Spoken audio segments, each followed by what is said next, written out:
Hi everyone, आप सबका स्वागत है। फिर से एक था स्टूडेंट में और आज हमारे पास है एक लाइनर क्वेश्चन। जैसे तो एक लाइनर क्वेश्चन आपको बहुत ही ध्यान देना है, जो कि हर एग्जाम में पूछ जाते हैं। पहला क्वेश्चन क्या आ रहा है, खट्टे फलों में कौन सा एसिड होता है? तो आप लोग याद रखिएगा, साइट्रिक एसिड होता है।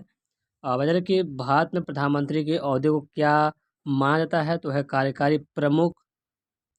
तो इसमें दूसरा क्वेश्चन क्या आ रहा है, ताजमहल, बीबी का मकबरा, एतबात उल दौला किस चीज़ के स्मारक है? तो मृत व्यक्ति की स्मारक है।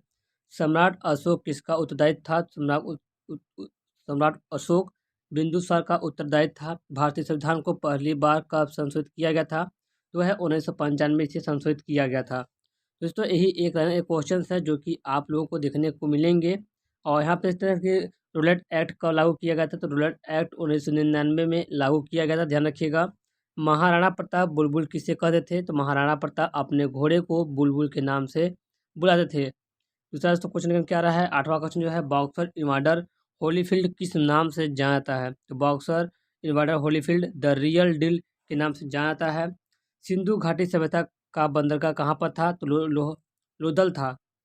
सिंधु घाटी का सभ्यता का बंदरगाह लोथल था। जैन धर्म में महावीर को क्या नाम से जाना जाता था? तो जैन धर्म को महावीर के नाम से, वास्तविक संस्थापक के नाम से जाना जाता था, महावीर जी को।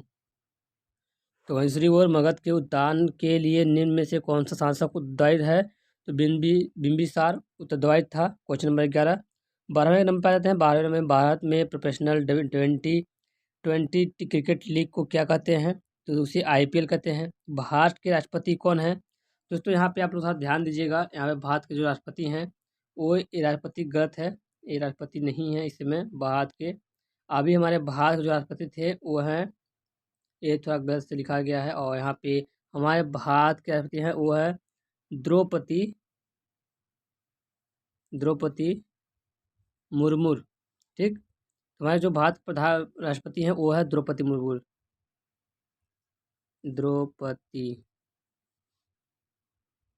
मुर्मू। ठीक, तो हमारे के भारत के राष्ट्रपति जो हैं द्रौपदी मुर्मू हैं, आप लोग ध्यान रखिएगा। ठीक, सचिन तेंदुलकर को हाल ही में किस किताब से नवाजा गया था? वो है पद्म भूषण से इन्हें नवाजा गया था।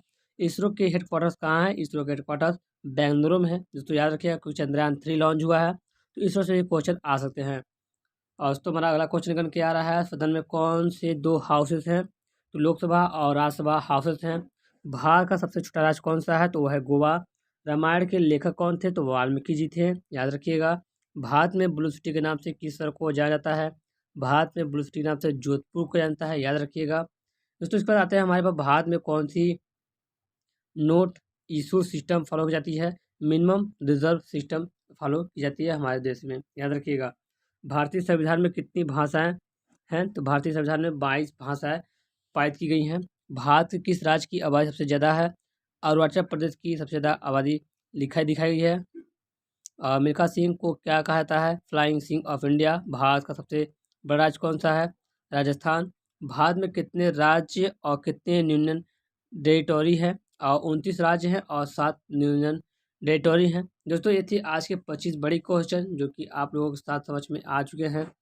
चलिए और भी क्वेश्चन को आगे हम बढ़ते हैं। आज हम 50 क्वेश्चन को पूरा करने वाले हैं।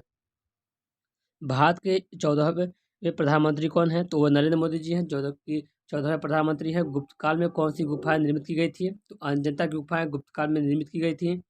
8वां क्वेश्चन दोस्तों है, 7 अजूबों में से कौन सा अजूबा आगरा में स्थित है? तो है ताजमहल। सियालती और किस नाम से जाना जाता है? The western Ghats.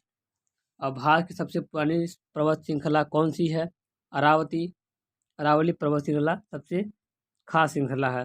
Twin cities कौन से 2 शहरों को कहता है? हैदराबाद और सिकंदराबाद को कहता है। भारत के राष्ट्रपिता कौन है? महात्मा गांधी। और दोस्तों यहाँ पे क्वेश्चन को चेंज भी किया था, भारत का राष्ट्रपिता कौन है? तो यहाँ पे इनका पूरा नाम लिखा जाता है मोहनदास करमचंद गांधी। तो आप लोग कन्फ्यूज मत होइएगा। तो यहाँ पे आप लोग कन्फ्यूज मत हो जाएगा कि यहाँ पे राष्ट्रपिता पूछा गया तो महात्मा गांधी जी होंगे। हमारा राष्ट्रगान किसने लिखा था? तो रविन्द्रनाथ टैगोर ने हमारा राष्ट्रगान लिखा था, याद रखिएगा। Father of the Indian constitution किसे कहता है? तो डॉक्टर भीमराव अम्बेडकर जी को कहता है father of the Indian constitution, कहता है डॉक्टर अम्बेडकर जी को। भारत का गणतंत्र दिवस कब मनाया जाता है? 26 जनवरी को हमारा गणतंत्र दिवस मनाया जाता है, आप लोग याद रखिएगा। आंध्र प्रदेश का आलोक नृत्य क्या है? कुचिपुड़ी। भारत के गृह मंत्री कौन है? अभी फिलहाल अमित शाह हैं। भारत के वित्त मंत्री कौन है? निर्मला सीतारमण है, याद रखिएगा आप लोग। और चलिए तो भारत के आरआरबी गवर्नर कौन थे? शशिकांत दास हैं, याद रखिएगा, ये बड़ा क्वेश्चन पूछा जाता है। किस भारतीय ने प्रबुद्धन भारत पत्रिका शुरू की है? स्वामी विवेकानंद ने, याद रखिएगा। भारत के शिक्षा मंत्री कौन है? परेश पोखरियाल है। भारत के रक्षा मंत्री कौन थे? राजनाथ सिंह हैं। महाराष्ट्र के मुख्यमंत्री कौन है? उद्धव ठाकरे। तमिलनाडु के शासक कौन है? बनवारी लाल पुरोहित। दुनिया में 2020 से कौन सी वैश्विक महामारी चल रही है? कोरोना वायरस, याद रखिएगा। फेसबुक के संस्थापक कौन थे? ये भी पूछ सकता है, तो मार्क जुकरबर्ग हैं। भारत में पहला फ़ोन कब लॉन्च किया गया था? तो 1995 में भारत का पहला फ़ोन लॉन्च किया गया था। लेवरेज ईडू की स्थापना कौन थी? अक्षय चतुर्वेदी ने करवाई थी, लेवरेज ईडू की स्थापना करवाई थी। सीए का फुल फॉर्म क्या है? चार्टर्ड अकाउंट होता है सीए का फुल फॉर्म, आपको याद रखिएगा। भारत में लाइसेंस प्राप्त करने की आयु क्या है? 18 साल है। दोस्तों ये सब चीज़ें याद रखिएगा, ये बहुत ही इंपॉर्टेंट क्वेश्चन थे जो कि आज के 50 क्वेश्चन मैंने बता दिया है। इस क्वेश्चन को आप लोग ध्यान रखिएगा, ध्यान से पढ़िएगा, याद रखिएगा, नहीं तो फिर आप लोग नोट्स बना लीजिएगा। बस आज के में 50 क्वेश्चन मैंने पूरे किए हैं, वो लाइन क्वेश्चन थे जो कि 50 कर दिए हैं। कल हम फिर से आएंगे आपको 25-50 बड़ी खबर लेकर के जो कि क्वेश्चन के साथ। तो हमारे चैनल को सब्सक्राइब कीजिएगा, लाइक कीजिएगा, चैनल को शेयर कीजिएगा, वीडियो को भी शेयर कीजिएगा, लाइक कीजिएगा स्टूडेंट के साथ। जय हिंद।